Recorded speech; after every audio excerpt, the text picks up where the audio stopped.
I think maybe we need to have this kind of humility and humbleness that maybe these things about God is a mystery. And one of the things about the Eastern Orthodox Church and the Oriental churches as well, they emphasize negative theology.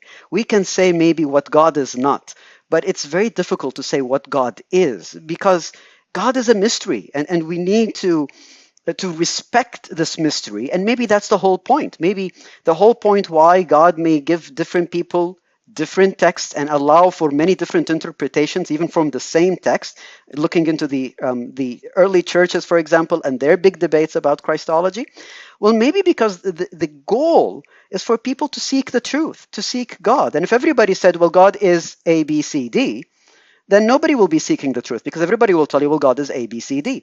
But if God, as you said, Joshua, is very ambiguous, that's the beauty. Because God is very ambiguous, God is a mystery. And so it allows for people to try to seek who God is and what the truth really is. And maybe that's the purpose of why God wanted to create humans. So that's interesting. My only sort of thought on that would be that I do understand what you're saying, but I feel we also need to take into account that there is an understanding that we are to have a relationship with God. So God is relational. And so if we are to stand in a relationship with God, we need to have some or a good understanding of the God that we are in a relationship with. If I was in a relationship with my wife, but I absolutely knew nothing about her and I just said she was a mystery, it won't be a very good relationship. But there is an understanding that we are in a relationship with God.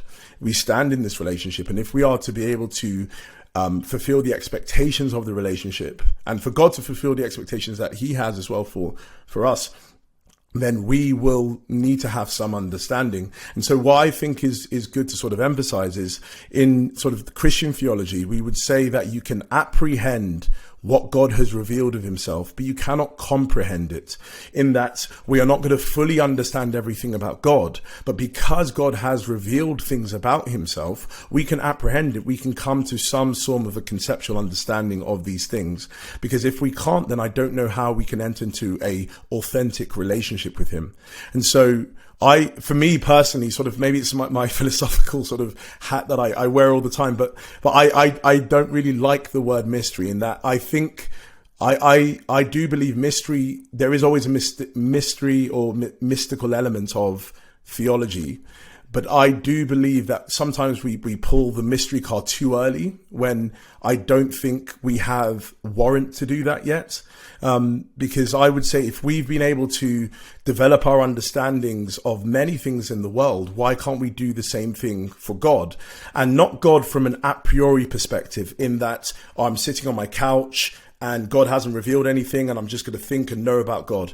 But an a posteriori perspective, saying, because God has revealed things about him, and based on this revelation, he wants us to be in a relationship with him, then we should be able to understand things about him. And I think the doctrine of God, the nature of what God is extremely important if we're going to have that type of relationship.